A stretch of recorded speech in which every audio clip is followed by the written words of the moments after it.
Very good morning, delegates. Welcome to today's breakfast meeting on managing business risk in today's world, CFO's perspective. The speaker for today, CA Shivakumar Ganapati.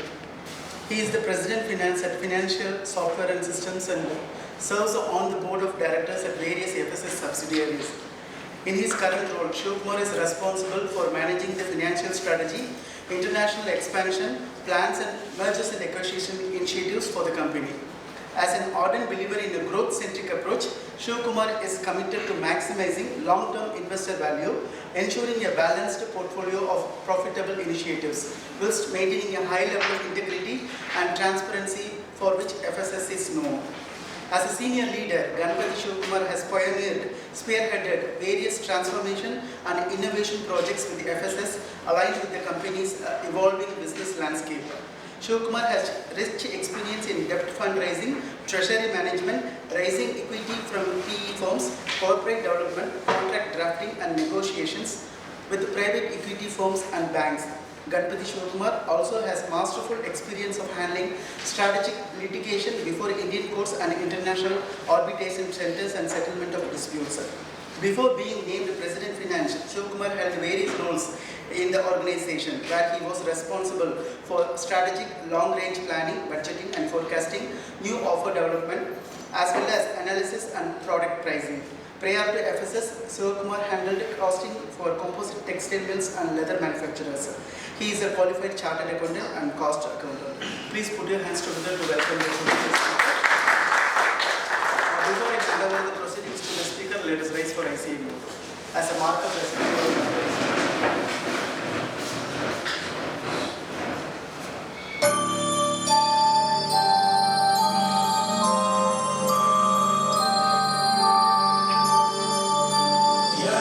सुप्तेषु जाग्रति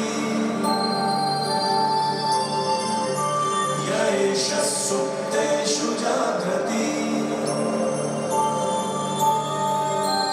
कामं कामं कामं कामुषो पुरुषो निर्विमानः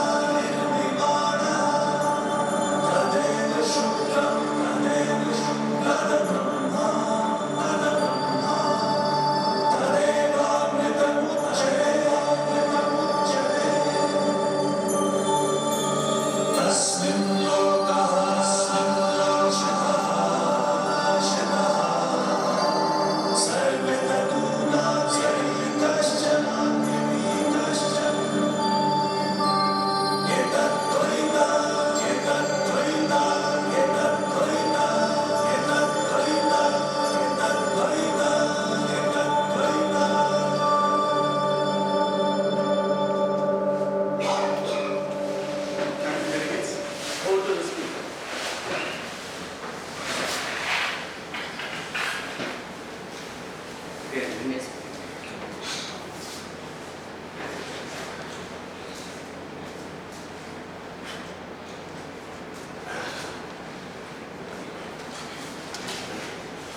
Good morning, fellow professionals and senior members of the institute. Good morning, sir.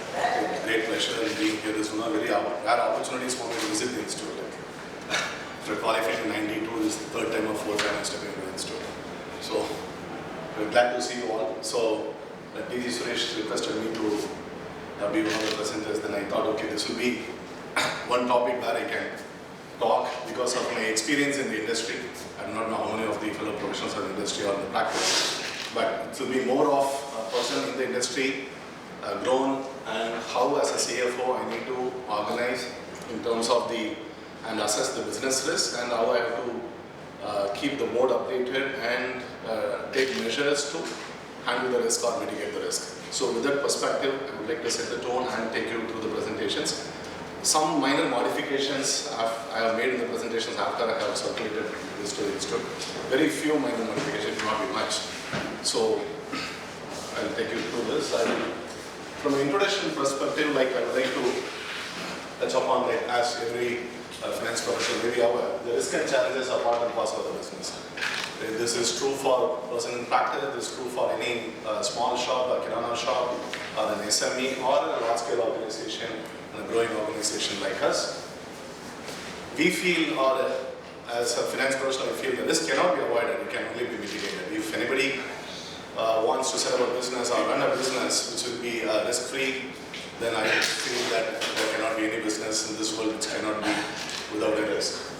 Then risk needs to be assessed and mitigated periodically. This is where I feel a lot of organizations go bust or they lose out if they do not have a process, methodology, or a mechanism to keep assessing the risk in the field in which they operate, and also take proactive steps to mitigate those risks. And in my personal experience, I would suggest that there's never been a one-stop solution as far as to assess the risk and always to minimize the risk.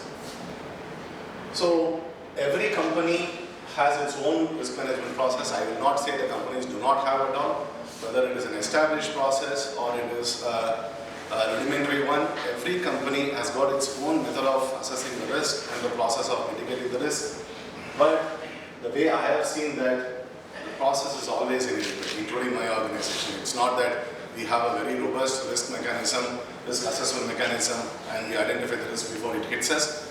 Some, yes, I would say at least 8 out of 10 times you would say that the risk assessment process is good, but there is always a two risk which will always affect us.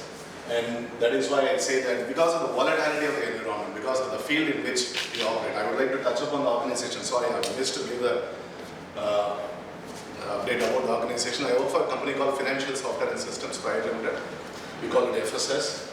The motto is powering payments. Since we specialize in electronic payments. As an organization, we are set up in 1991 by first generation entrepreneurs, ex-bankers.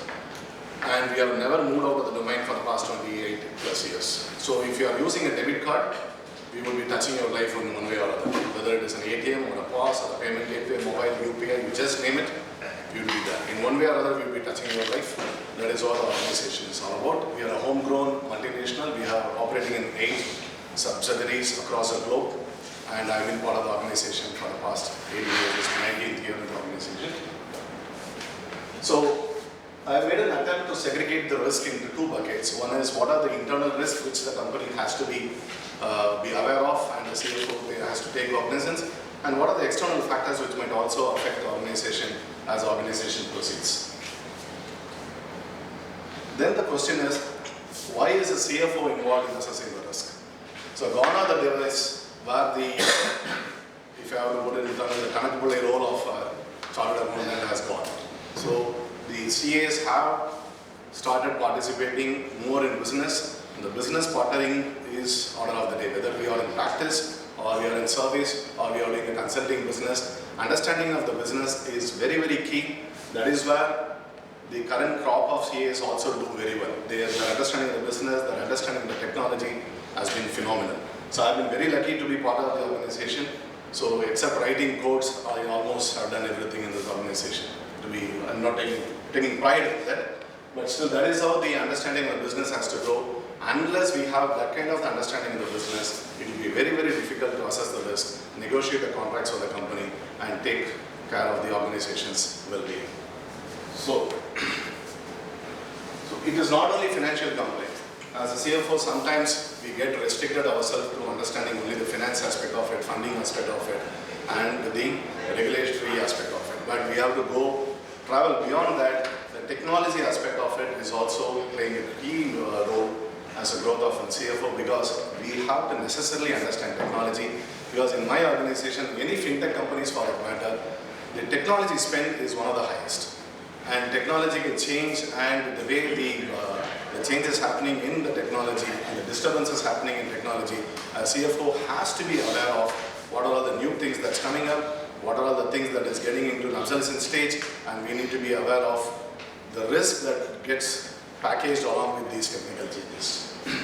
So the board also expects the CFOs to play a more expanded role.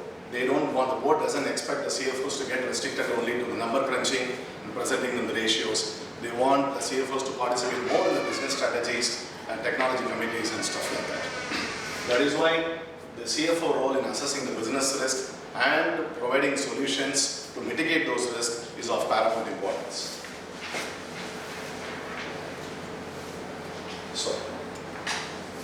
So these are all the bucketing I have made in my assessment. Maybe some more things I would have missed out, but by and large, a risk of an organization can be bucketed into these things. So what are the internal risks that can hit an organization? Investment you can put in terms of availability of funds at the right time. Then the compliance, your accounting, tax, regulatory can be your FEMA, your interchanges, RBI, and the regions in which you operate.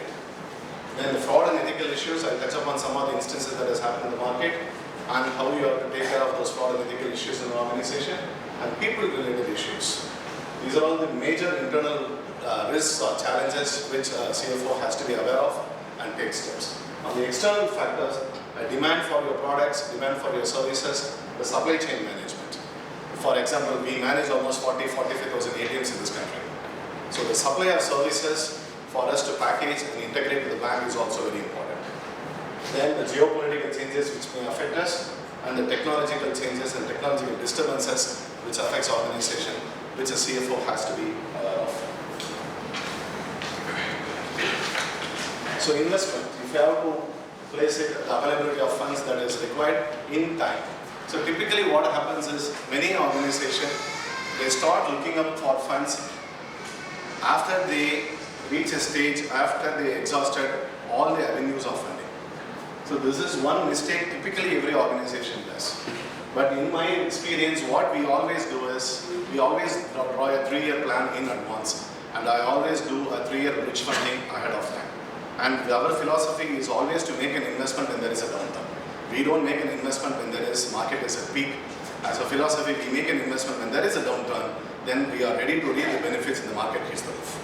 So we don't wait for the market to peak and make the investment. We make the investment when there is a downturn. So it has always clicked. So we, as a person, what I do is I always make a bridge term loaning and the lease funding available for the organization ahead of time. So I started off with a 40 crore bridge, increased to 100, 500, now I'm having a 700 crore bridge, both in terms of a term loan and cash credit. And we also raised 4 rounds of private equity capital from 2000, 2004, 2010 and 2014. So the private equity capital and the bridge funding, it is available. So it helps the organization in terms of making the investment at the right time and make some innovative steps into the market, and which puts us as in the leadership position as far as the organization is concerned in the market.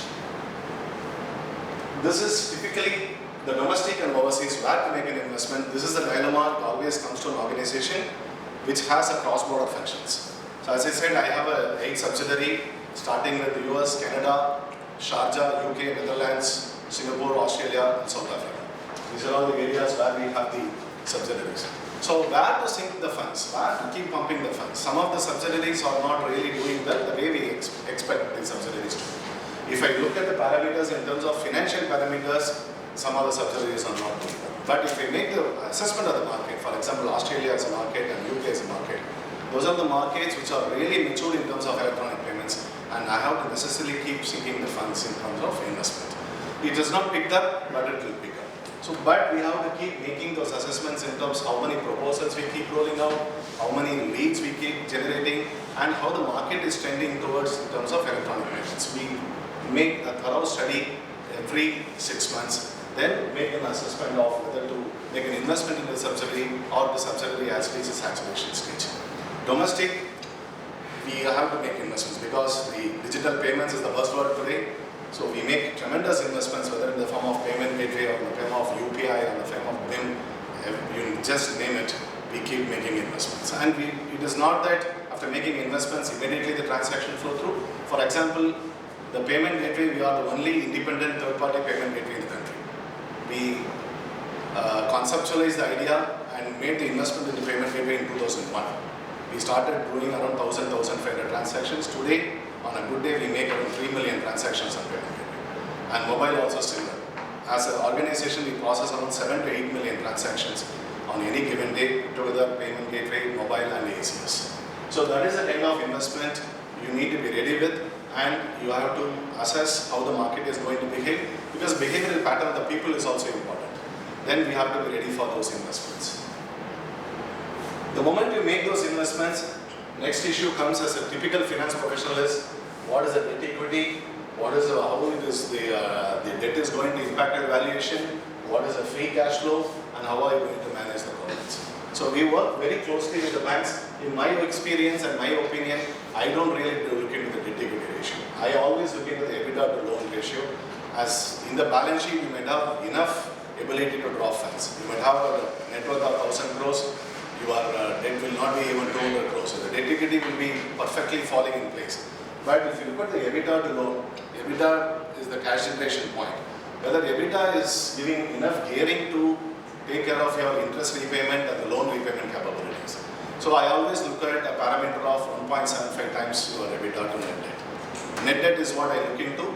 Loan minus cash, take care of net debt. Now how many times it bears in EBITDA. Then it shows how the organization's P&L is geared enough to take care of your loan obligations, both in terms of interest as well as in terms of loan. So that is why from a risk parameter perspective, I don't look into the debt equity when there is a loan funds available. The moment you go into the EBITDA plus loan, then your governance will always perfectly fall in place, whether it is a DSCR or any other ratio, it will perfectly fall in place. So significant investment in R&D and technology will be had in the market, which I have always spoken about. We invest a lot in research and development as far as the fintech products are concerned. Some of the innovative products which we are the first one in this country to have introduced interoperability of ATMs. For example, if you are using an ATM card, you can go to HDFC and draw the cash. We were the pioneers in introducing it in 2011 or 12, RBI on NPCI to go. So we were the first one to introduce.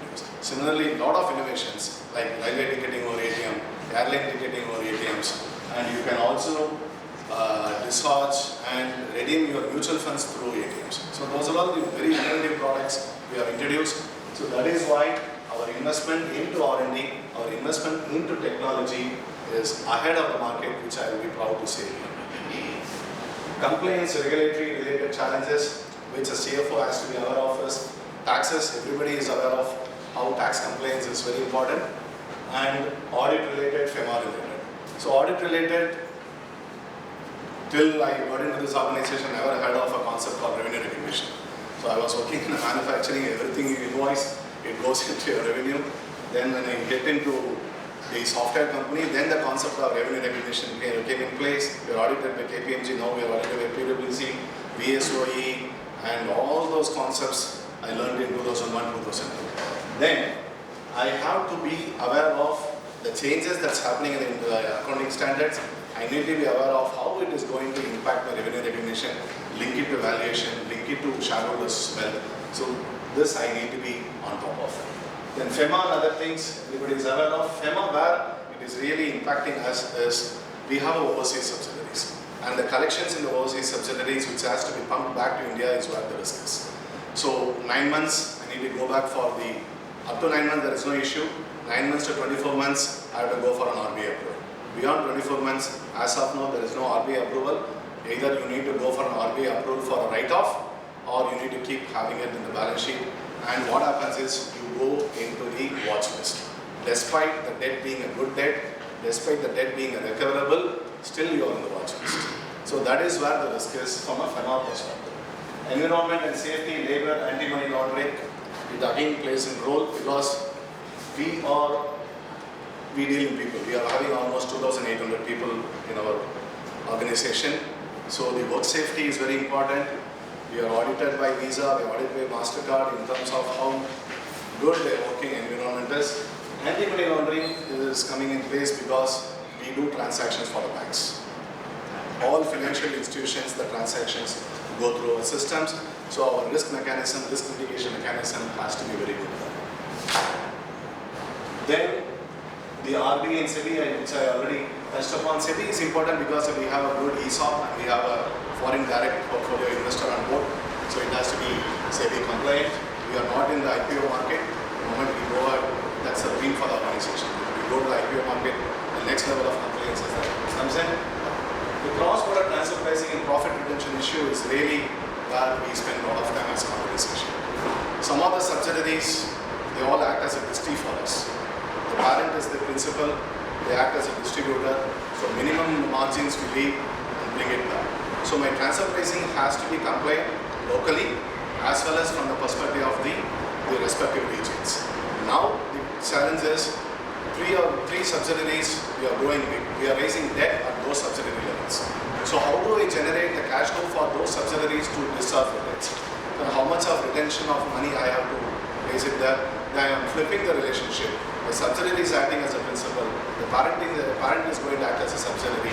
Then I'm planning to change the transfer pricing methodology in such a way that I'll be leaving the profit margins there to take care of the debt discharge there. Again, then it leads to a tax assessment issue here, which I have to handle as we travel now. Then the BEPS is going to hit us now. Once the BEPS becomes a reality, once all the DTA goes off, then I have to typically rework the transfer pricing mechanism or the profit retention mechanism of all those subsidiaries. The data residency, data protection laws, again, that is a challenge from a regulatory perspective. Since we do the transaction for the banks, we are audited by RBI on behalf of the banks, we are audited by interchanges, Visa auditors, MasterCard auditors. Then the importance of how good a data protection mechanism you have as an organization. With the GDPR coming in, then PII, Personal Identified Information, is assuming a lot of significance. Similarly, a lot of countries have gone into the methodology of the data should be residing in the territory. Previously, the cross-border transaction used to be very easy. Now every country says that the data should not cross the borders of such a country. So what we are doing is we are creating a miniature version of our domestic setup in respective subsidiaries. We acquired a small company in South Africa which will take care of the processing in the South African region. We are already set up a data center in Middle East which will take care of the processing of the Middle East regions. And UK is one region where we are now traveling to. We will be soon setting up a data center in UK to take care of the processing in the Europe region, Eastern Europe and Baltic region. So because the data residency data protection laws, in India also data protection laws is going to come up. It's in the draft bill stage. Once the bill takes a shape, then we need to be aware of how the data retention is going to take place. We have to see as and when the bill gets passed. So as an organization, what we do is to track all these complaints. So one way which has really helped is our private equity funding. We have done 4 rounds. So when we raise the private equity funding, the due diligence process is phenomenal. The absolute brilliant due diligence they do. So I know a complete laundry list of compliances which I have to take care as an organization. Similarly, in the overseas region also, we know the complete laundry list of compliances which I need to take care. Then on a monthly basis, I track all these compliances and I submit a report to my board stating that these are all the compliances to be taken care. Complaint, even if there is a non-compliance of 2 or 3 days, what is the issue, what is the financial impact or what is the regulatory. Then every year we get a certificate from the overseas CAs to our board stating that now the subsidiaries are in complaint, all the local laws to be taken care are in place. So because the compliance is one area where typically it will hit the organization, in my opinion, it is always a contingent liability which many CFOs must have. So people-related challenges which I will slowly touch upon, because the building an agile workforce is one thing which we always have a challenge, because the technology in which we operate keeps changing. We started operating in COBOL, then we moved to Java, now we are talking about blockchain, robotics and everything. So how you keep your workforce, how do you create an agility in the workforce? Then the concept of we have to have a typical good training budget. We almost have 2 to 3 crores of training budget every year to rejuvenate the employees and to upskill the employees, so that if you have to introduce new products with a new technology, my workforce is up and ready to develop those products. Managing acquisition and new recruitment is again a challenge which I have to be aware of, because if I lose the workforce, my delivery will get impacted. Then What is the attrition? We keep monitoring on a monthly basis. Presently, my attrition is around 22%. Gone are those days where people stick to the organization, grow with the organization. It's all not there anymore. 3 years is the gestation period for any person to stay in the organization. It's all keep transferring themselves. People are successful. It's not that people are not successful. We have to be in tune with the current mentality of the people. So that is why the present generation is growing. Every 3 years they keep jumping the job, and after they hit the middle management level, they'll try to stick on to the particular job. But in the initial years, the moment the 3-year time period is over, the attrition is on the high. So we try to devise a mechanism and the pay package in such a way that the moment people hit the 3-year threshold, then the pay package completely gets shifted. We have a different pay package so that it acts as a motivation, monetary benefit for the person to take a second decision whether to stick on to FSS or to still go on to TCS or Cognizant or anything. Because we are a fertile poaching land for many high-profile companies. As a payment domain, we are the number one in the world, I would say. No other company in the world has around 2,500 people specializing in payment domain. So that is why we are a very fertile poaching land. So that means I need to necessarily manage attrition and keep track of new recruitment. Fair and transparent pay, this is slowly coming up, similar to all the Western countries, not to have a gender bias and to have pay which is equivalent to everybody, and whether a person with equal experience, irrespective of the college where he is coming from, I need to have the fair pay. Cross-border cultural issues, slowly we are getting up. I need to talk to the person in US, I need to coordinate with the person in Canada, the time difference, the way you put things across, sometimes it irritates them. Then they come back and say, no, he would have perfectly put things across the way he speaks to any other senior kid. Then they come back and say, no, he has hurt me, that's not the way a person can talk. All those issues, then we need to have the training internally to handle the cross-border cultural issues. Then the safety and well-being, it's taken care. Enhance resource talent in competitive environment. So what do we do is, since the secondary level hire is very high, we always go to the campus, and every year we take around 100 to 120 people and train them for 6 to 9 months. Any person who joins fresh, 9 months it's only investment as far as the organization is concerned. After 9 months only they will make the result for us.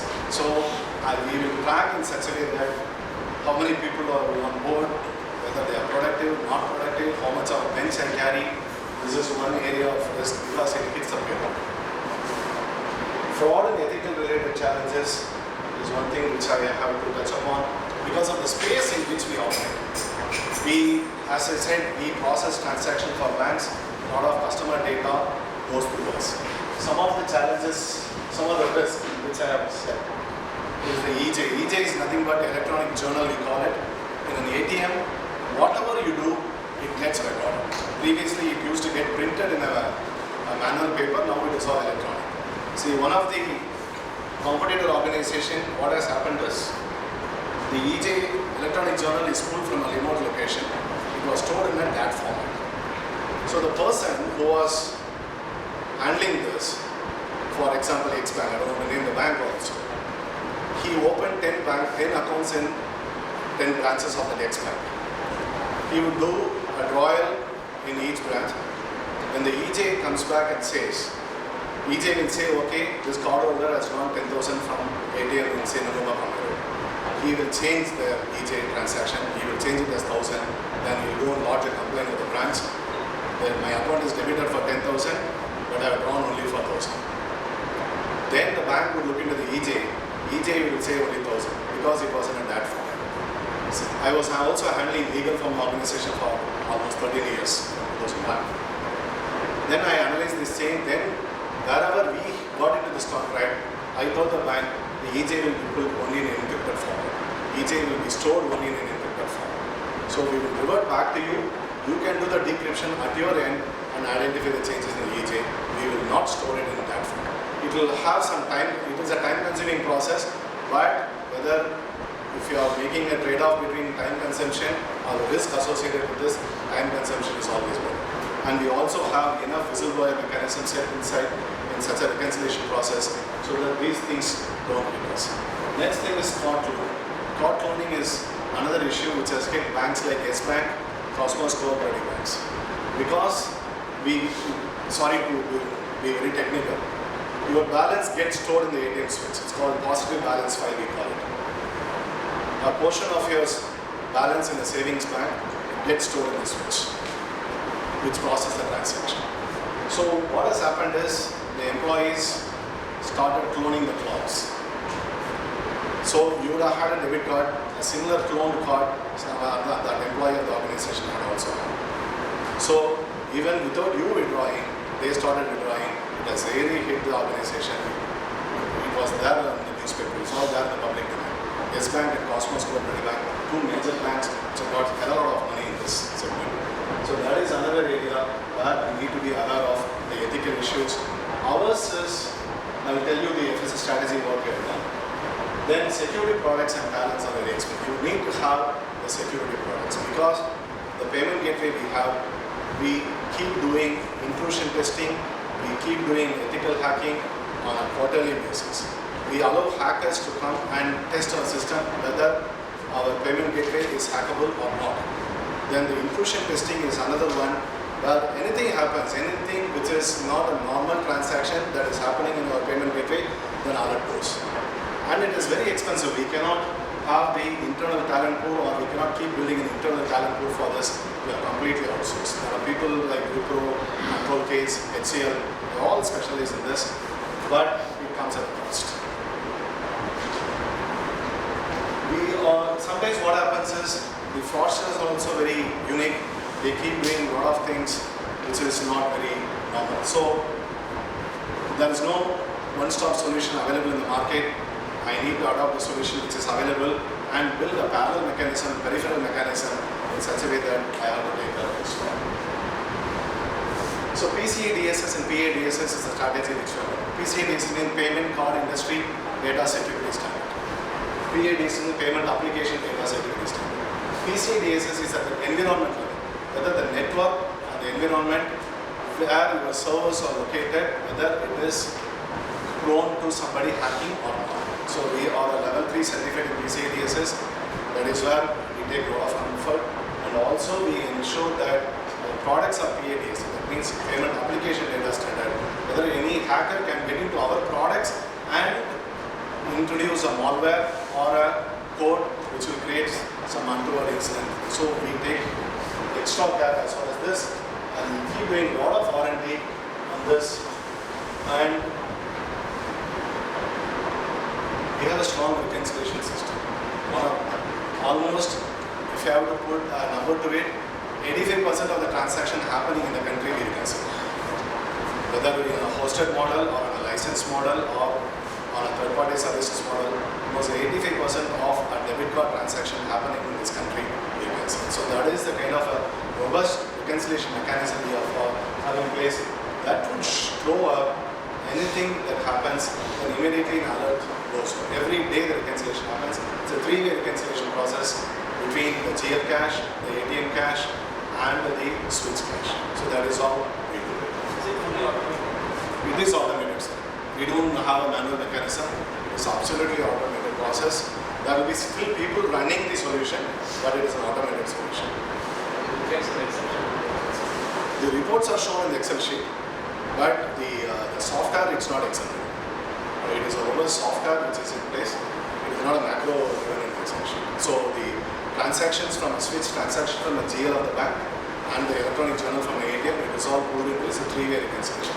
It can grow, it's a multiple process, but the 3-way reconciliation is what is happening in this country. And we also have a comprehensive insurance coverage. So we have errors and omission policy to the tune of almost 200 crores. We also have a cyber crime policy to the tune of around 100 to 150 crores. The cyber crime is of paramount importance because malware will also hit us.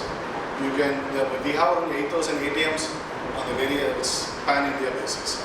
So anybody can step into the ATM, the guys are withdrawing cash, they can introduce malware, which cannot be avoided, though everybody is coming up with a foolproof mechanism at the ATM level, it is tough. So we have a robust cybercrime policy to protect ourselves. And the M audit is another thing which you have introduced. This is because of the people-related challenges and ethical-related challenges which you have. See, every ATM goes for, it always calls for some repairs and maintenance. So I do not know whether sitting here, we manage an ATM in Leh, for example. If somebody goes to Leh and says that this ATM has to be repaired, I need 50,000 rupees. As a CFO, I do not know. So we meticulously track the repairs and maintenance per ATM. How much, and we link it to the age of the ATMs and identify whether the repairs and maintenance is commensurate with the age and the level of transaction that is happening. So M audit is one thing which I have introduced in the organization. A person has to go and take a picture of the ATM in his mobile. If the door is okay or ATM is screen damaged or everything. Then the challenge came whether he is clicking the picture of an ATM in Leh or he is clicking the picture of an ATM in Mumbai. We do not know. Then we have brought a geographic control to the towns. So 50-meter radius is where we have to put it. Every ATM has got its own ID, and at a 50-meter level, and within 15 meters we don't put two ATMs. So that is the M audit. It helps. It's a inbuilt software. So it's our proprietary. After we introduce this, a lot of the repairs and maintenance issues, ethical related issues, what we had where we had to spend a lot of money, considerably it has come down. So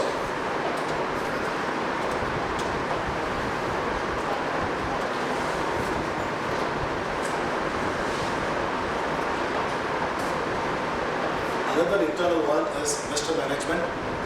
The moment you have private equity funds, it comes with its own challenges, but we are fortunate to have good private equity funds.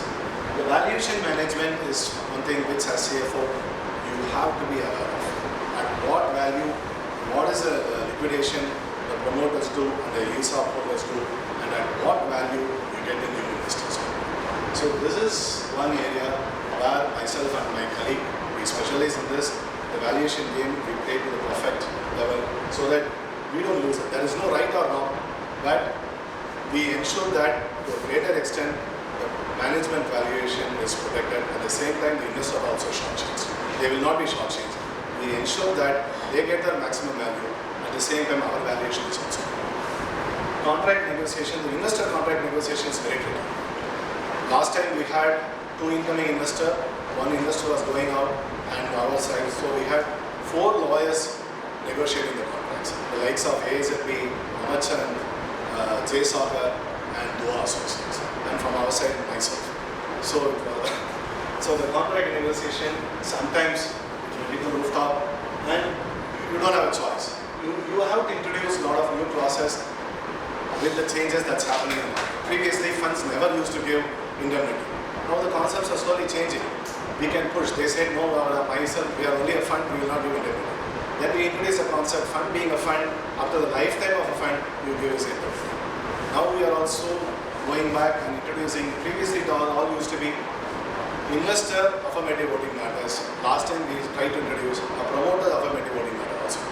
So there are certain things where the promoter's A game is also very important. It cannot be one way. Our investor only dictates the affairs. The promoter should also have a say. So like that, we are introducing concepts. And it was in public domain. Recently, one fintech company has negotiated brilliantly. For every board seat, they had negotiated 2 votes from the promoter side. It was unheard of so far. So these are all the new things which a CFO has to be aware of what's happening in the circle, then accordingly negotiate your contracts. Then managing number commitments, which I have to be aware of because we give commitment to the investors. In the information memorandum at the time of fundraising, we give this is what the organization growth profile is going to be. Then I need to track the performance on a quarterly basis against the number commitment what I am giving to the investor. So this is a challenge. It's not that we keep always achieving the numbers, but I need to be ready with the answers why we are not able to achieve the numbers, and at the same time ensure that though I don't achieve the top line, I need to ensure that the bottom line is protected, the valuation for both the management and the investors. And exit challenges, because every fund has got its own lifestyle, whether it is a 5-year term or a 7-year term or 10-year term. So at the time of raising funds, this is where the CFO has to be aware of. If a fund is stepping into the organization, first question you need to ask, what is the life of the fund? The moment they come back and say, no, my fund life expires in 2 years, you need to find an answer for exit in 2 years, which is not good for the organization. You need to ensure that the fund at least has a 5-year lifetime. Then you allow the fund to invest so that you have a typical 5-year life cycle to provide and find an exit to the investors. Mergers and acquisition, this is one area as an organization. Fortunately, we are growing. There's always the build versus buy, which already we have done in our costing. So we have gone to South African market.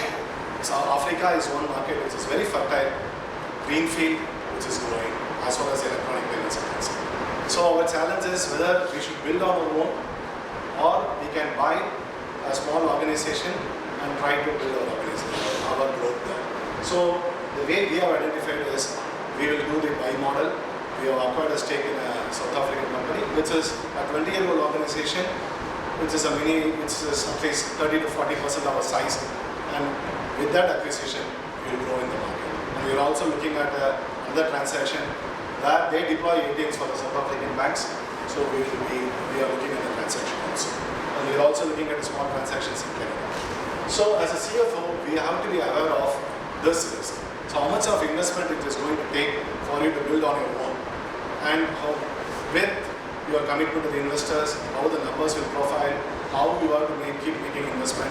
Rather one-stop investment if you make in acquiring a company, whether it is profitable or not. So we looked at the target in Canada.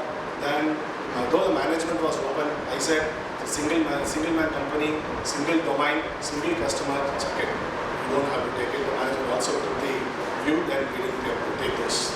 So sometimes they veto the suggestions, it's okay, but as a CFO we need to reserve the risk mechanism, but still if the management wants to go ahead, sometimes it will be profitable also. So identifying the right target, that is where the CFO has to play a major role. This is where the understanding of business has to be good as CFO. You need to understand the business, you need to understand the domain. That is when you can evaluate the target properly. Otherwise, target you will be looking at only from a finance perspective, balance sheet and number crunching perspective. You will not be in a position to evaluate the business angle of the business. Due diligence, valuation and contract negotiations, it comes as part of your, we are just flipping it. We have enough experience in inviting investors into the organization. Just flip our roles. Whatever we have gone through, we will just make the other person go through in terms of due diligence and other things. Funding plays a major role, because whether you have enough equity funds to acquire a target or you need to do a leverage funding. The moment you go for a leveraged funding, the challenge is whether you are going to leverage out of the cash flow of the target or you are going to leverage out of your own organization. The third thing is how are you going to transfer the fund to the subsidiary. Then your tax planning of whether you go to the Mauritius route or you go to the Singapore route or you do a direct investment into the target or you go to the one-stop investment through the target. So these are the tax evaluation at the time of investment as a CFO we need to make. Then the regulatory issue really hits us. When we did the transaction in South Africa, we decided it is more profitable to fund through our South African subsidiaries. It was around 120 crores of investment. So 120 crores, how will you make available at the subsidiary level? Then we also raised debt from a GIFTI branch of Indian bank. Then comes the Reserve Bank of South Africa regulation, which they will not allow. Then we said, okay, we will give it as a parent debt into the subsidiary. Then the interest rate came in place. At what interest rate you will fund to the subsidiary? Then the Reserve Bank of South Africa stepped in. After we had done everything, the thin capitalization issue, which is really nice. Because the South African subsidiary is, if you have to put it in Indian term, it's 2 crore capital. So I have given a loan of 120 crore. So the debt equity is, you just cannot compare. Then the South African law comes in place. It says that if it is beyond the thin capitalization level, the interest on loan is not tax allowable. It's very similar to the Indian rules, where you take loan for purchase of shares and acquisition of shares, the tax is in the same way, but it is rather more slightly different. They look at, otherwise I have to prove any other commercial bank in the African region would have funded this. I don't think so. So the thin capitalization is something which I'm really aware of. Transition management is where a lot of the last one. That is where a lot of organizations fail. You do a phenomenal appreciation, you do all the due diligence, but culturally and performance-wise and operational-wise, the target has to properly merge with this. So that is why the management has identified myself and a global business head to be on the board of the target. We keep traveling there every 3 months, and we ensure that operationally the transition happens on the target into our organization, so that we get the maximum benefit of the money which we are pumping as an investment. So with this internal, I have recently covered. Let's move into the external factors. Sorry. Going back to managing member commitment. Sorry. Managing member commitments. Talking about how you would project your company's growth and profitability. Yeah, correct. And just for example, Uber recently gave a statement on its IPO, and it said that for a foreseeable period it would not make any profits. Fair enough. See, if you have to put it across, the likes of HCL, likes of IBM, HP, last 8 quarters they keep missing numbers. Right? At the end of the day, whether there is a foreseeable future, even if they miss that 8 quarter number, 9 quarter they are going to meet the numbers and still make the money, or they are going to keep the growth is going to be on the southward. So there will always be upward swing. When the upward swing is going to happen, it's what you need to predict. So it's not that we keep meeting the numbers in every quarter. We keep missing numbers. First quarter we'll be missing a number. But I need to project in such a way that what is the outlook for my Q2 and Q3 where I get the comfort of the investment. So when we do the balance sheet for this year, almost 75% is in our order book. So 25% is what I need to keep searching for. And 25% is what I will track. 75% order book I will not track. 25% in which region it is going to come, in which product it is going to come, in which segment it's going to come. Then I track it 20%. Then if I miss it, which segment is going to hit my P&L in terms of margin, in terms of profitability. That is what I need to be more. It's not, still I will keep missing it. But you always make a haircut before you make the investor commitment. When you make an investor commitment, minus X will always be your internal commitment, or plus X will always be your commitment. So even if you miss that X, you will still meet the investor commitment. That is why we have to make the numbers. So, we have been doing the research on African economy, which is not complete. As far as I read, UNO report says Africa is not much economically developed space. So how do you, can you throw light on African economy as a market? See, we are not into all the African countries, to be very frank. We are into countries like South Africa, Kenya, Nigeria, Ethiopia, Ghana. These are all the areas where it is reasonably developed. We also looked at targets in Zimbabwe, but they are not operating in Zimbabwe. There are switches in Zimbabwe, but they process transactions in Zambia, Nigeria, and Kenya. Those are the reasonably well-set market, but it's having said that it's a different animal. So we have to necessarily handle, because the way you do business is always different. Political challenges will always come in place. You need to be aware of one thing is repatriation of money is very, very difficult. That is why you need to have a proper, you need to really do a proper R&D and set your business in such a way that you get the money back. Ashwaka, you are not spreading geography and cost. How do you as CFO oversight over the compliance and all these things? So, South Africa, UK, and Australia. so like I said, we have our CFOs in all the regions. So I directly interact with the CFOs. I keep traveling to almost all the regions. And I meet the people, prepare a compliance list. Right? You have to, on a monthly basis, prepare the compliance list.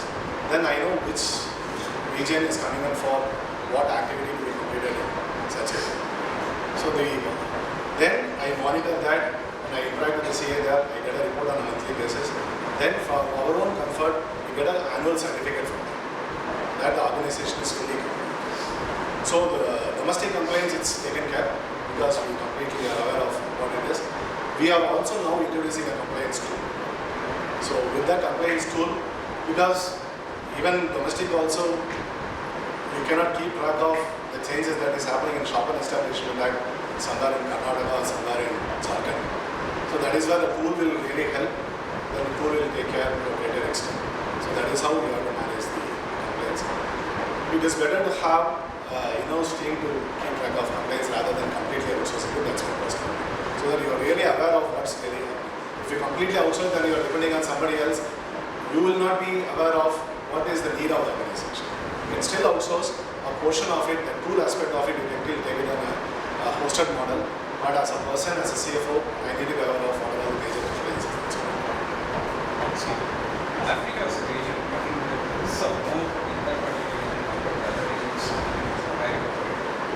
Because we keep seeing a lot of news about the card reading and the fraud happening all over the but Africa as a region, do you think that the risk of operations is more in Africa? Risk of operation is more in terms of controlling phishing of information, everything is high. Nigeria is one market where it is really high. But with the security products and the environment which we have really built here, if we replicate, I don't think the risk is there. See, the people who typically lose in those kind of transactions is the person, the card holder is where really they miss the transaction. For example, even in India also we keep getting calls. I'm calling from a month back I got a call. I'm calling from MasterCard, the card is invalidated, I need to reset your PIN, can you set your PIN? I do not know how on earth they got my number and they got the wrong number. I told him to tell me from which MasterCard office you are calling. Then they just come. And 3 months back, my better off got a call from Reserve Bank. They said that you're going to shut down your card, your PIN is not validated, then you will give the PIN. So this is one thing, since I'm in the industry, I'm aware of what are the challenges and the card related issues that is sitting. So typically people who lose the money is a card holder. So as an organization, we have our own risk product. So there is one fraud and risk management solution which I will take care of coming with the technology. That will give you an insight into any non-normal transaction that is happening across the time. So As a as, company, go ahead. yeah, as a company, how do you liable for some of the losses which the customers will it indirectly hit you? Yes and no. See, in a hosted model, where the bank data resides in us, then the liability will be.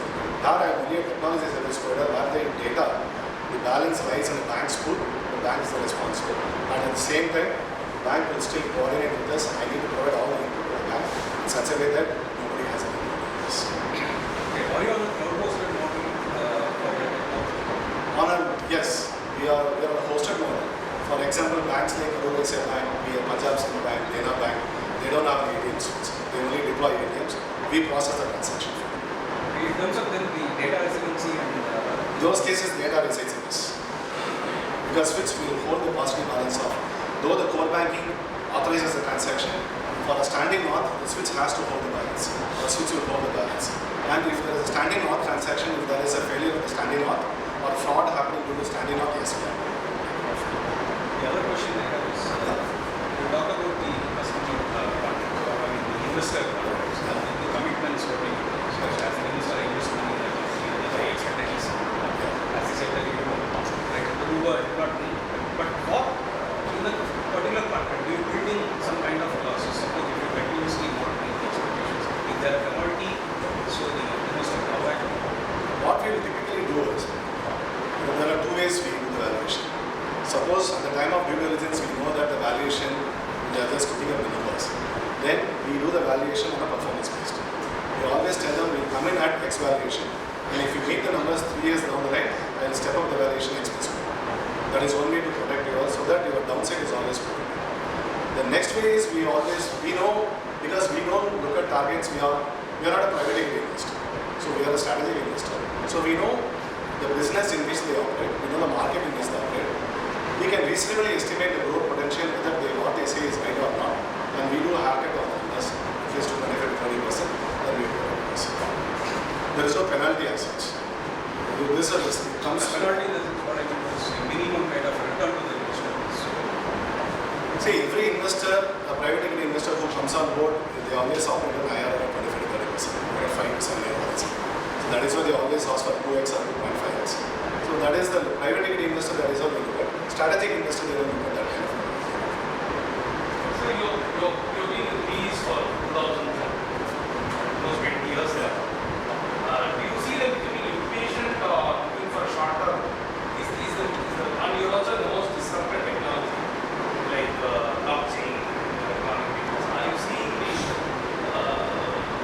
impatience growing? Like they want to exit faster and jump in the higher. Not really. Generally, trying to understand. Not really with the fund with which we operate. Because we started off with Carlyle Ventures. Carlyle Ventures invested in 2000, they exited at 2010. So NEA and JK Brothers came on board 2010. We are looking at the next round of pre-IPO private equity fundraise where they may exit. Premji Invest came in 2014 November. These are all long-term funds. It depends on the profile of the fund which you are looking at. Again, as I said, you have to look at the life of the fund that they are really in the fund. If in a 10-year period, if they are in the 7th year, obviously they will look out for an exit because the fund life is getting over. It's not that they are impatient to exit the organization. It is because of their fiduciary responsibility and commitment to their LPs to give them the required rate of return. So you need to really assess where the fund life is. Accordingly, you get on. Just one question. Yeah. In the internal roles you spoke of, you are indicating about 3 years down the line how much you need a guidance, all those stuff you said. I would like to understand your role in taking a call, how much fund is required, whether the business decision taken basis which you will maintain the funds. How is your role coming into this? See, fortunately, FS is an organization where finance is given utmost importance. It's plus and minus. So all strategy discussion, business plan, finance is thoroughly. So we question at that level itself whether the business is taking the right decision in terms of the call. This is how they grow. Sometimes they will be extra conservative and saying that I'll grow only 7%. Then we question that the market is, everybody is moving at a 15% growth rate, we cannot grow at a 7%. Sometimes in the greenfield area, people will say that 40% will grow, we question that as well. So then what we really do is we give a cushion for not meeting numbers. If somebody says, I will be putting 1,000 ATMs in 3 years' time, with a given market condition, I don't think any bank is putting a 1,000 ATMs in 3 years. So I will not be raising fund and have a bridge in place that I will be recurring fund for putting 1,000 ATMs. So no. If that situation comes, we always go to the bank and try to top up the bridge what I have. But we take those calls at that initial stage itself. But the technology side, we don't question because there are a lot of disruptions happening as far as the technology is concerned. We really, every year we make around 25 to 30 crores of technology refresh. So your role is to add a risk or buffer to the estimate that comes out of Assessing the business as well. I will not take blindfolded the business growth, whatever they say, or accept the downward growth, whatever they say. So I will challenge the business and business growth in terms of numbers and everything. Then we all sign off. Once they sign off, I am aware of what the growth I am anticipating. The business is also aware of what growth they are projecting. Accordingly, then I start moving forward. That's all we are doing.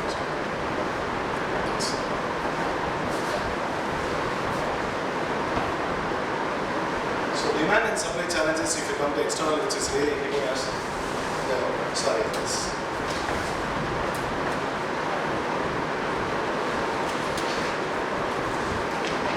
Price volatility is one thing which is really impacting us or any organization which is happening in this field.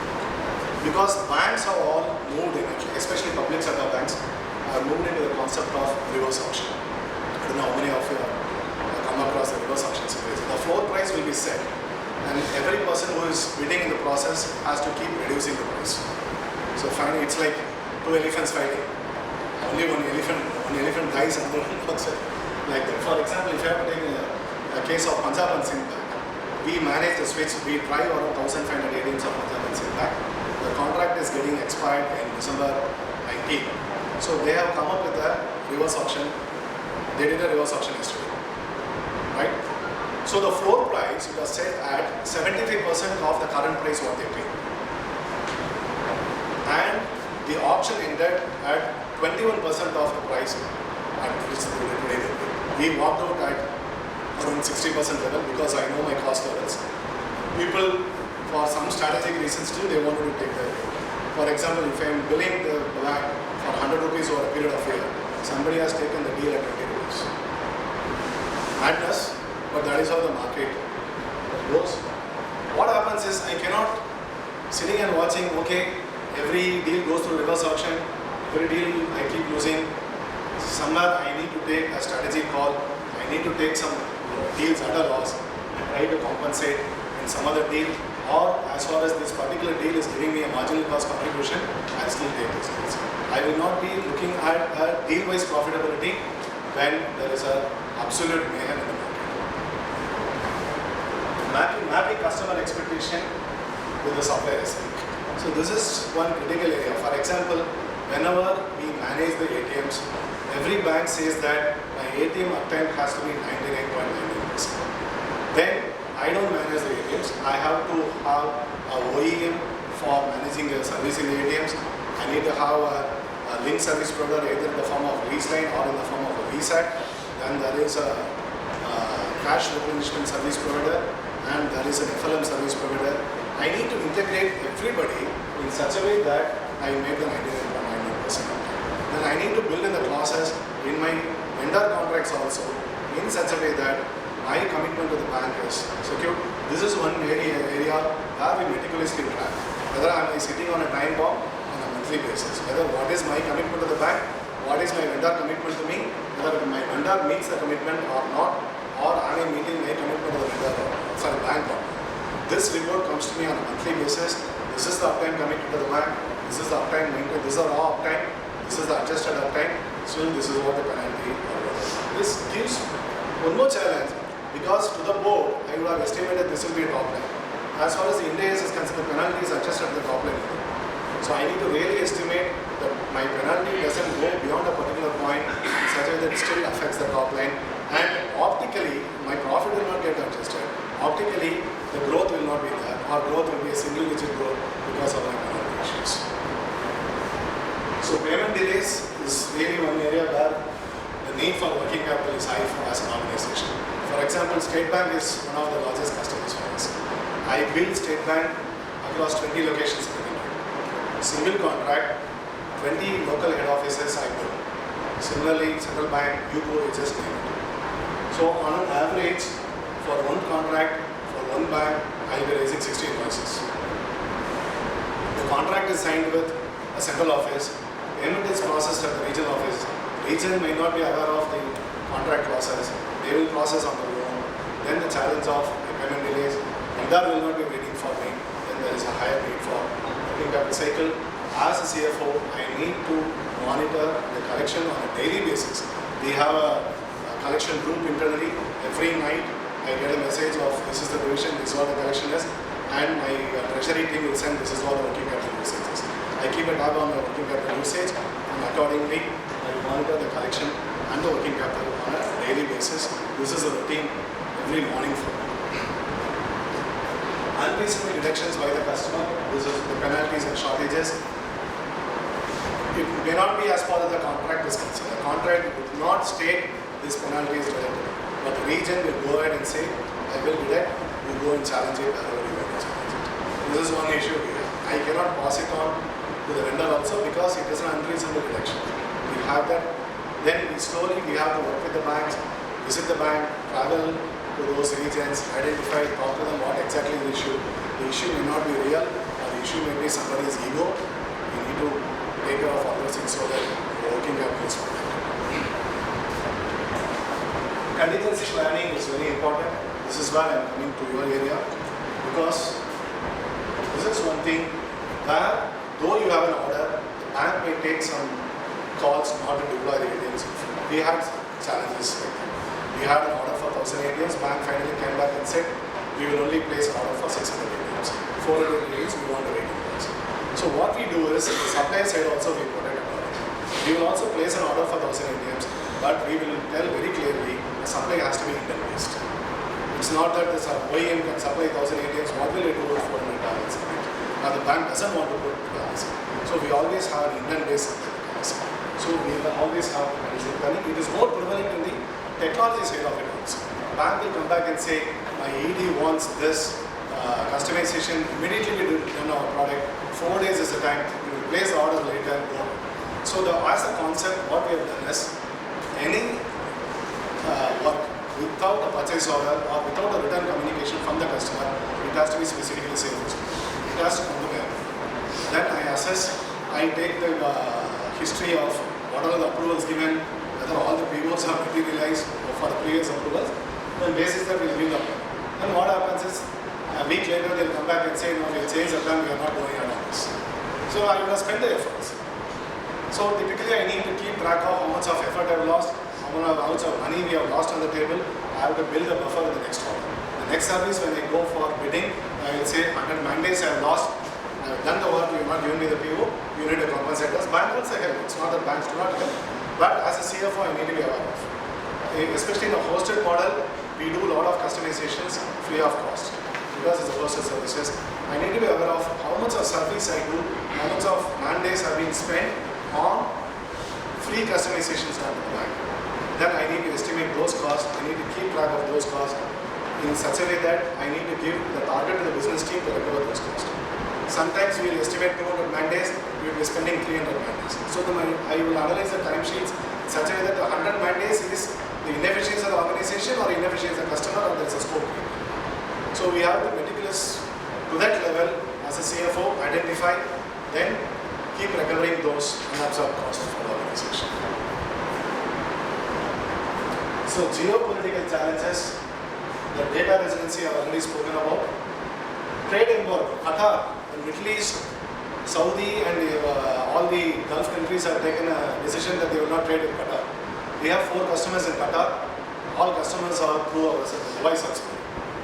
So no invoice can happen, no money flow can happen. So we met them, then we said we will assign all the contracts back to India.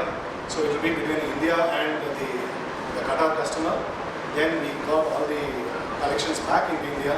Then we compensate the subsidiary through different transparency mechanism. So these are all the things we need to be aware of. What are all the geopolitical challenges that is going to affect us. Similarly, Bangladesh. We are into Bangladesh 2 customers. The thing is, the head of the bank has a limit to sanction only $5,000. Beyond $5,000, he has to get a Reserve Bank of Bangladesh. So we are talking about a deal which is 3 crore. So how will the Bangladesh bank will pay us directly? So we have to work through another partner. So I have to restructure the contract in such a way that it is through a Singapore subsidiary that the money flow happens. So these are the things as a CFO we need to be aware of in structuring the commercial contract and structuring the prices as well. And as far as the vendor SLA and customer contracts concerned, what we do is we do a 3-way reconciliation, especially the cash replenishment agencies. So if you look at the kind of cash, every ATM can hold around 5 lakhs of cash a day. We are managing 40,000 ATMs. So you can imagine the kind of cash we manage. So what we do is, on every month, we do a 3-way reconciliation between the customer and between the CRA, and reconcile the deductions on a monthly basis. Otherwise, this is one area which has hit us badly in the past and which will continue to hit us. So we will not process the vendor invoices unless the reconciliation is done, unless the vendor confirms for all the deductions. The bank also cannot pass on the individual deductions because we have done and signed off on the reconciliation. So this is one process. As a finance team, we have put this in place. And as far as the price volatility is concerned, the pricing team is very different. So it is part of the finance team. The pricing team does market analysis, more customer analysis, more competition analysis, everything they do. Then they will come back and say, we will be at least 80 to 85% accurate. So this will be the floor price at which the reverse auction comes. X competitor will exit at this range, Y competitor will exit at that range because they have taken the previous deal at this price. And reasonably, to a greater extent, we were there.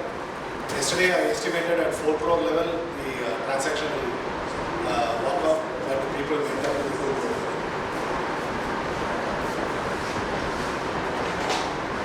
The technology challenges is one thing which I need to be necessarily aware of. So if you have to tell a technology level, for example, we are, as I said, we are doing a payment gateway mobile transactions. So during the Tatkal window, when the IRCTC transactions happen, the transaction will hit the rooftop. So our CPU utilization will almost touch 95% utilization, but the allowable, acceptable level is around 80% CPU utilization. And challenge will always be that I need to have the communication pipe. The lease line should also be good enough to pull the transaction into the payment gateway. Otherwise, the lease line capability will not be there, and I'll be losing the transaction. I'll be blacklisted by IRCTC, I'll be blacklisted by the banks also. So what we do is, we have invested to a greater extent in the pipeline, which will take care of the payment gateway transaction, which will also take care of the sum of the transaction.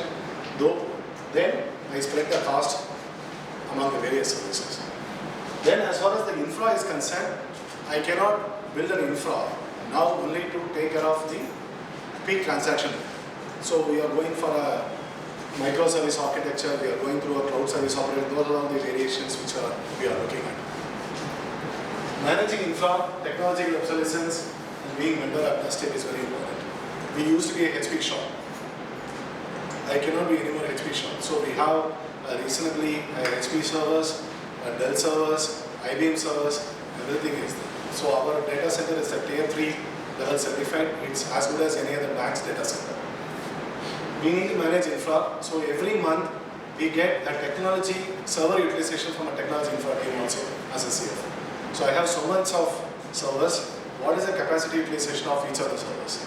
So when I need to replace a server, or because of technological obsolescence, or when I need to buy a new server because the capacity is nearing its total level. So every month we call it monthly management report. It's very comprehensive. So technology team will submit a monthly management report in terms of downtime, in terms of the server usage, how much of PCs to be replaced, everything it will fall in place. And high cost of maintaining proprietary database. This is another challenge which is really hitting all the technology companies, because Oracle is major database which every service provider or every technology company uses.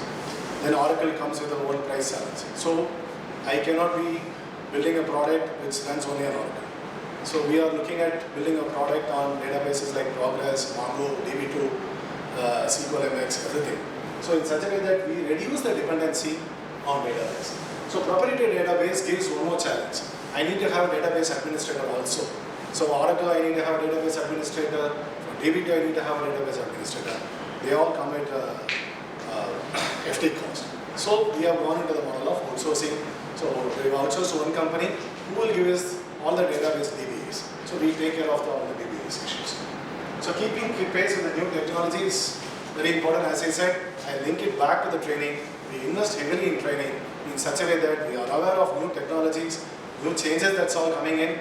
So in the fintech domain, so we build our product, we change our product, we alter our services in such a way that it takes care of the technology challenges. So the last point is where everybody is talking about the cloud. So everything is moving towards the cloud. I think the entire world is moving towards the cloud. So similarly, our payment products are also moving towards the cloud. So we have put our card products on cloud now. It's on Amazon Cloud. Our card product is available. And last week we have launched our Alexa Pay. So it's voice commerce, we call it. So it's similar to Hello Google. We can say, Alexa, pay my credit card. The product pays your credit card bills. The product takes care of your telephone bills. So we got an award also for the innovation on the Alexa. It's a voice commerce product we have recently introduced. That is going to be on cloud. Another technology challenge which is really hitting is the cyber fraud, malware and EPP. So cyber fraud, I've already spoken about cloning, DJ, malware is a native level. EPP is another kind of a technological challenge which hits us. EPP is nothing but encrypted pin pad. The pin pad of the ATM, it never used to be an encrypted one, now it is encrypted. So what has happened is, we had a unique situation where people used to put the glue on EPP. You don't have a choice. You have to necessarily replace the EPP. 30,000 rupees is one pin pad. Then, we had a challenge in insurance claim.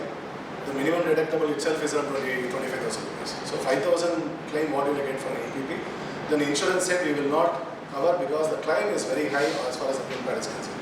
We had a doubt somebody else is doing it, so there was no enough thing to prove. Then we worked with the business team. We introduced a methodology whereby we will introduce a thin sheet below the EPP. So if somebody puts a glue, remove the sheet and put another sheet. In such a way that the transaction don't get impacted. At the same time, the pin pad also doesn't get tampered. So with this, we have reduced it from 100 to 5.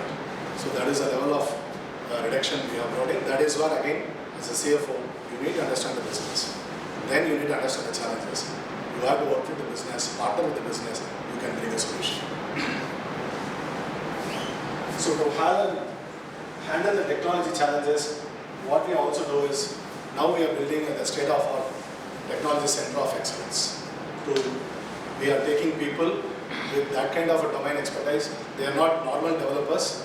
We are talking about container technology and stuff like that. So the people who have built products in containers, which is away from the regular way of developing the products. So we are investing into people. It calls for around a heavy level of investment. We are building a center. We are investing in people also in such a way that the products meet the latest technological advancement in such a way that my cost of development is also less, and I am also able to command a higher price when I go to the market. The technology committee is one thing which has been in practice in the organization. So we have an independent director who is the CIO of Dell and VMware. Every quarter he travels from US to attend the board meeting. I am part of the technology committee. He heads the committee. There are business guys and there are technology infra guys. So every quarter we analyze the technological changes, the performance, the obsolescence issues, and the investment issues which we have to keep doing.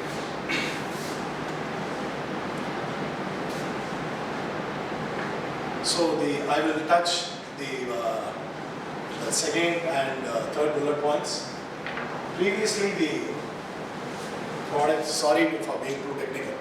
So the products were all being developed with the proprietary interfaces. We used to call it ISO 853 interfaces. Every product had a unique way of communicating to other products or communicating to the bank service. Now we are all moving towards open APIs, application program interfaces. With the open APIs, any product can be interfaced with any other product, the bank service very easily. You don't need to have a standard, you don't need to spend that kind of a time for building an interface. So this is where the world is moving. I don't think anymore the products can be offered in silos, where we say that my product behaves only this way, the rest of the world change yourself to suit my product. I don't think that is the world today.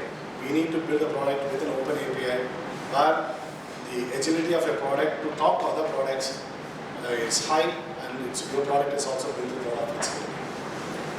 Microservices architecture is one thing which the hardware service provider and the software service provider are also moving towards. For me, for our organization, the capacity should be available in tab when the Turkey window opens. So the hardware should also be available in tab for the 2-hour period when the Turkey opens. So people are willing to offer enhanced capacity only for that window. Similarly, I may be having a product with 10 modules. Bank might not be requiring 8 modules, they will require only 2 modules. So I am also structuring my product in a microservices way, where I can give each module as a service to the customer. So that is the way we are also as an organization moving. The world is also moving towards a microservices kind of architecture.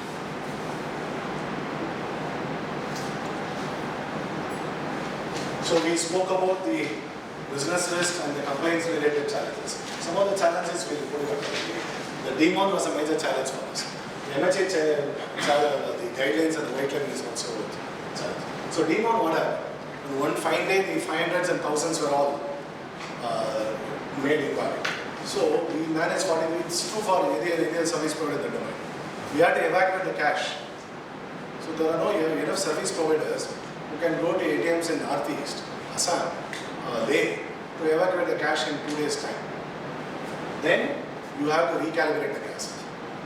That is one thing which took time. Because the cassette, there is a module called picker module. The picker module is designed to the length and breadth of the currency. When the size of the currency changes, the picker module will not pick up the currency. So the cassette has to be recalibrated. India has around 250,000 ATMs today. So all the ATMs we have to recalibrate all those ATMs. So this is one area where the regulatory change really is. Now the MHA, so the Ministry of Home Affairs. Surprisingly, the Ministry of Home Affairs had come out with a guideline stating that all the banks carrying the cash should be of so much thickness, they should have the vault, the cash circulation service providers should have so much of network, tubeless tiles and stuff like that. no service provider was compliant a year back. So this called for higher investment by the service provider, which had an impact on the cost. Then from our side, we also met the banks, told the banks at the existing rate, we will not be in a position to take care of this cost. But this guideline should be taken care because it's a home ministry guideline, no bank can ignore this. Then banks came up with a concept, only for meeting those guidelines, they have given an extra cost. So as a CFO, I have to be aware of the regulatory challenges which is happening in the country, which is going to impact, not all the regulatory challenges is going to create a business impact for me. I need to study those challenges which is creating business impact for us. The data protection laws we have spoken about. So the regulatory requirements, we have to keep analyzing whether it's a risk or the business opportunity. But the way we have transformed ourselves as an organization, we have converted every challenges as a growth parameter for us. Your Aadhaar enabled payments, the government says the payment should be made through Aadhaar and the micro ATMs. So we introduced a product for AEPS with a biometric authorization. Then in Punjab and Haryana, at the mandis, the procurement of agri products is on an electronic platform. Some of the banks say they said we would like to offer the electronic platform to those people to offer the agri produce on electronic. So we introduced a product for us. It's a regulatory change because the Maharashtra government especially they said agri produce should be an electronic form. So Haryana government also they said, Punjab also said. So we introduced a product in such a way that electronically the buy and sell is settled, and the producer also got the money and the supplier also settled the money, and as a service provider we got the technology and service for that. Then instant issuance using Aadhaar. So you go to a bank, give your Aadhaar number, 15th minute you can get your card. So instant issuing, instant printing, everything is there. So that is where our card management solution talks to the Aadhaar server initiated by the bank. So this is another regulatory change which we have under this growth. Direct benefit transfer, like that arresting cash transaction. The two-factor authentication for card transactions is one of the regulatory changes that has come up, especially in India for all your credit card, now you do SMS. So that's a two-factor authentication. That's not prevalent in Western world. So only in India that change is brought. So we have built a server. We anticipated that is going to be the order of the day. So we built a ACS server, access control server for that. We started doing only 5,000 transactions a day, but we have invested in it. So now we are doing almost 300, 1,000 transactions on a daily basis.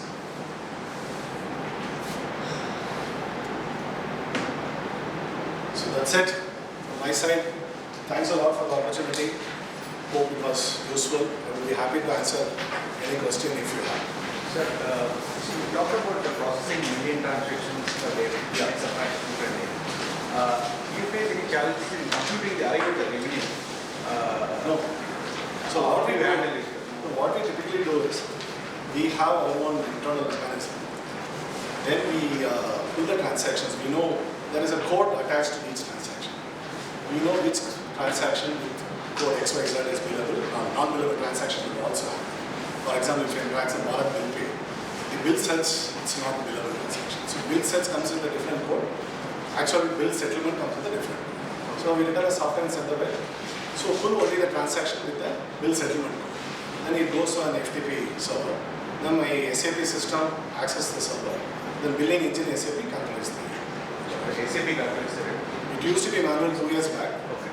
So now it is SAP calculates. It's not that we have not done it manually. 2 years Assume back, we there had a tally will be board. thousands of rules set, or is it straightforward? No, it's not rocket science. So every customer has got a unique selling the price mechanism. Every seller bank has got its own transaction set for its billability. For example, for X bank only cash transactions, cash withdrawal and ATM they pay. For Y bank, both non-cash and non-cash transaction they pay. Then decline transaction also some banks pay as a non-financial transaction. So for every, at the time of setting up a contract parameter in SAP, you need to be aware of what the contract rules are.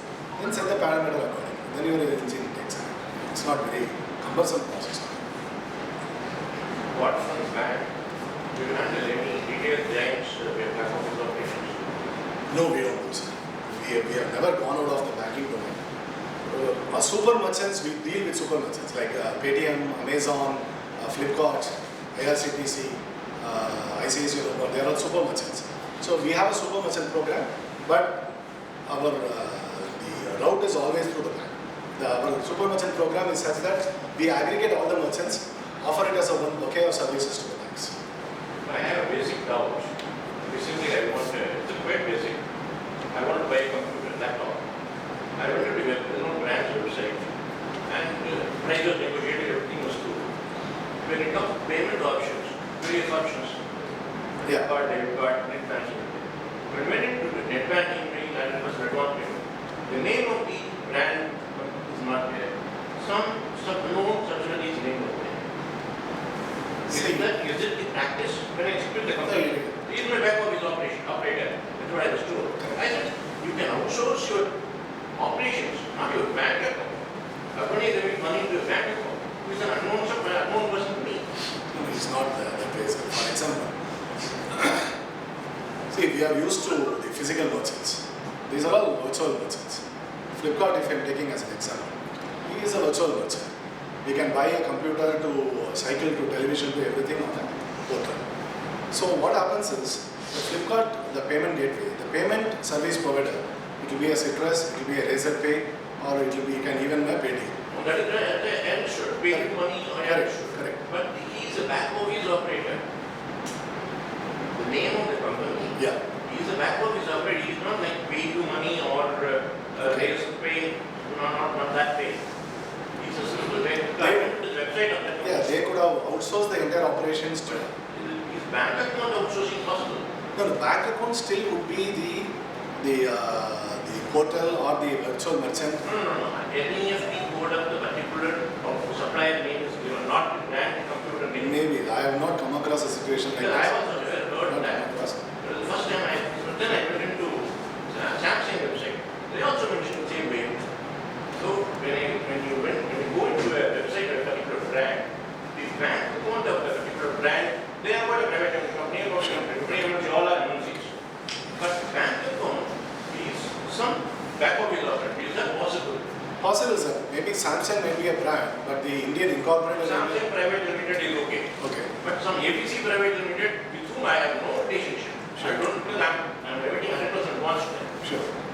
So it could be a distributor or it could be a collection agent. then I could have gone to local supplier, not into a company website. Correct, but they may not be giving it the price at which it will be quoted at the moment. And it is also be different. Sir, as far as your settlement is done, as long as you get the product for which you are buying it for, No.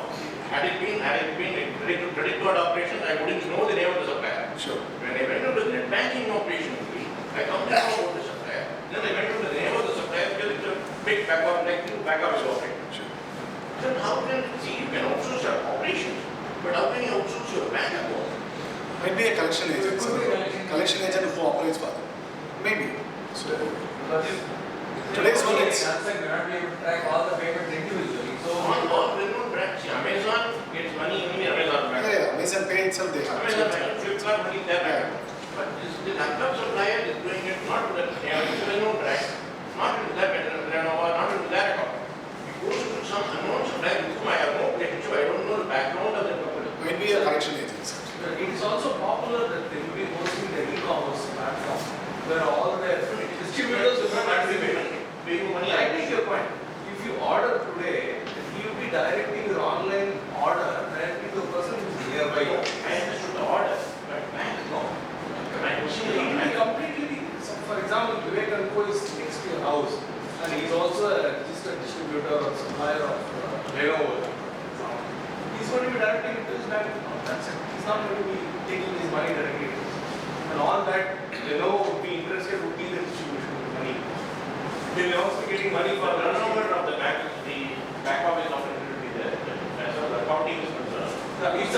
It's very popular that all these companies provide an e-commerce platform where all the distributors can participate. Like that. Oh, yeah. So they participate and then when you make an order, it gets directly directed to the distributors' bank accounts. I have no idea.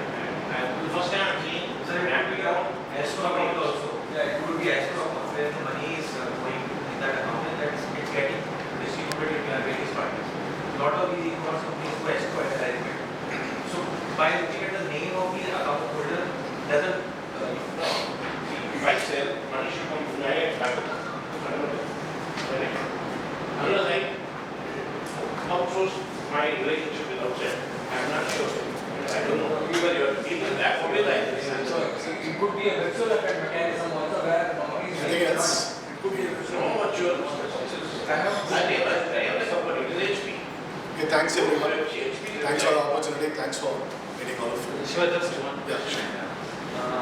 He was inquiring with you on the billable transactions and non-billable transactions, and you just said SAP goes with root sales and things like that. Recently, we also hear about certain technologies like blockchain, and the banker entered into a contract with the Reliance to implement the blockchain contract.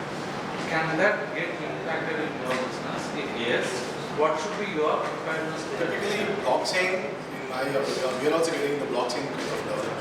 Is more on the technology and the product offerings.